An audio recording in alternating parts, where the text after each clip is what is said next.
Hello and welcome and deja vu.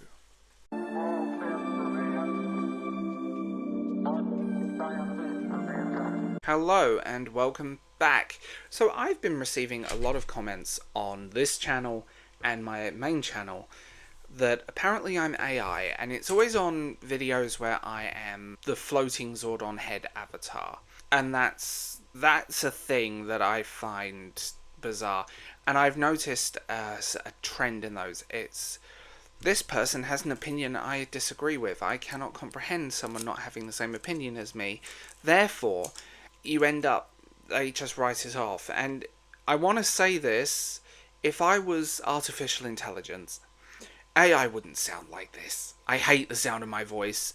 I have a weird accent that switches around a lot, and it comes with kind of growing up very international and dual citizenship and living in two different countries, so I tend to code switch depending on where I go. And also, when I get tired, like now, I tend to sound like Orville. And if you don't know who Orville is, I'm sorry to inflict that Google search on you. My thing is about AI, and this is the one thing I laid it out in my other channel, but I do believe AI shouldn't replace the human. You cannot create art without a human. Art is the extension of the human. Art is a creation of the human mind, be it writing, be it art, be it paintings, be it digital illustration, be it something I don't like, be it something I love. It is an extension of you. And to have a computer take that out, once you strip the human out of art, it's not really art anymore. And that's the thing, it's just a thing to look at. And, you know, it started when I was looking on Instagram and I kept seeing these really nice pictures. Like, oh, that's fabulous. And then I didn't realise. I started streaming around Instagram and I started seeing these images and I was like, oh, that's really cool. And then I started looking close. Like, why does this horse have 6 legs? Why does this cowboy have 5 toes? And why are his eyes off center? And why is one eye up there? You start seeing the flaws in them. And they create really nice, pretty images, but they create images that are very devoid of humanity. So even at the best, I do see a lot of AI. Now, I'm going to say this here and now. I believe AI for creation is an incredible tool, and note the difference here. A tool versus the person. So, I don't know, someone does a beautiful illustration, they want to ink the edges. Great. Fine, I have no problem with that. I know people that slave for hours. But when the whole image is created by it and there's no human involvement, and you cannot copyright AI, so there needs to be human involvement to copyright an image. So using tools, AI tools for perspective is great. I'm short-sighted and I'm long-sighted, and I wear contact lenses, and my sense of perception and depth perception is off.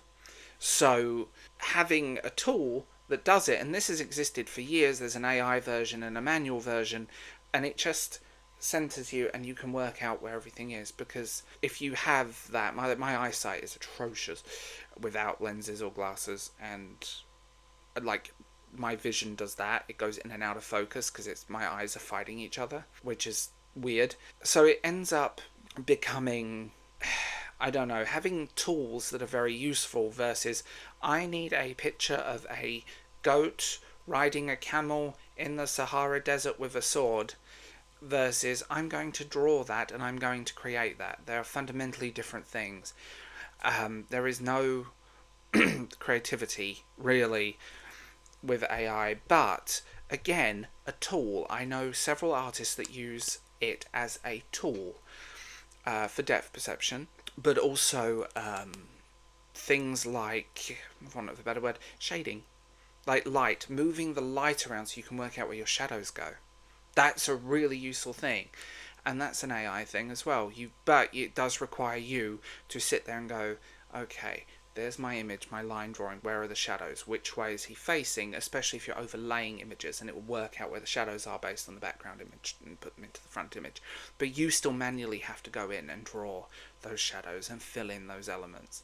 So there are great tools, but it should never be the main focus. And so one thing I agreed with on the actor strikes, that AI, having your face stolen by AI is not a particularly fun experience, and we're seeing that more and more. I mean, there's AI voice clones of people for fraud, and I know someone who got his grandmother got a phone call from him from an unknown number, and he was apparently kidnapped, and he was panicking, and he needed money, and these are the account details, and he was sitting in the same room.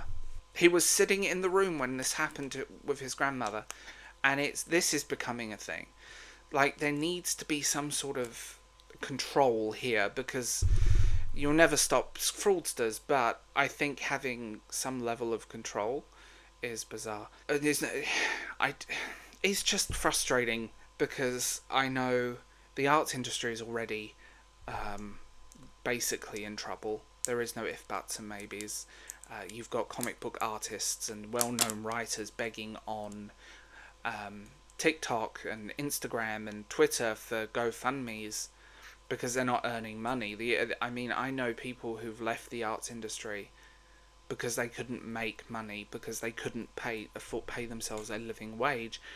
And one of my friends said, I struggled for 4 years and I was getting all this work and doing all this, but effectively they were paying themselves £1.50 an hour. So around the $2 mark an hour, which is shocking. And they were getting into debt to pursue this career, and it never worked. And now they do it as a side hustle rather than as their main job.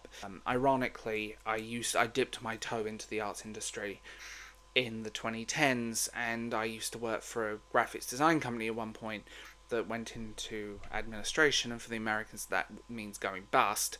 And then I noticed the money was trickling. I have a friend who is a very well respected photographer, but the reason she can make a living out of her photography is that she does album covers and celebrities as well as events for very wealthy people, and she charges a lot of money. But if she was just a jobbing photographer, in her own words, she said most likely you'll need a day job. I mean, that's being real about it. And work is not constant. And the difference in the arts industry is what people actually want versus what they want to pay for are two massively different things. And it gets annoying. But it's why I'm not part of it. It's why I chose to have a real job and move away from that despite my education. The thing is, the industry, I know this is a weird tangent, but the industry is so undervalued. It's just another excuse not to pay people. It's another excuse not to do this. It's another excuse not to do anything like that. It's just, there's already articles and reviews being written by AI, and there was a games company that wrote their apology with AI over that god-awful Golem game. I mean, it's just... It seems to be... It's between money and laziness, and that's always the weird disconnect with artificial intelligence. So, despite this weird tangent, I'm not AI. I actually exist. Hi, and I'm a human being with a pulse. Just so you know. Even floating Zordon head me with the ring is actually me. So, I know this is a weird tangent, but my opinions of AI are great tool, but it should never replace the human. And learning to use new tools is a good thing, but replacing people with these tools is never a good thing, because without a human is not art in any form, if that makes sense. It's very difficult to quantify into words, and I don't want to go into philosophy of art and human psychology, but art needs a human to be art. You can't art without a human. So, there we go. And I will talk to you guys later. I hope you understood this one. Bye.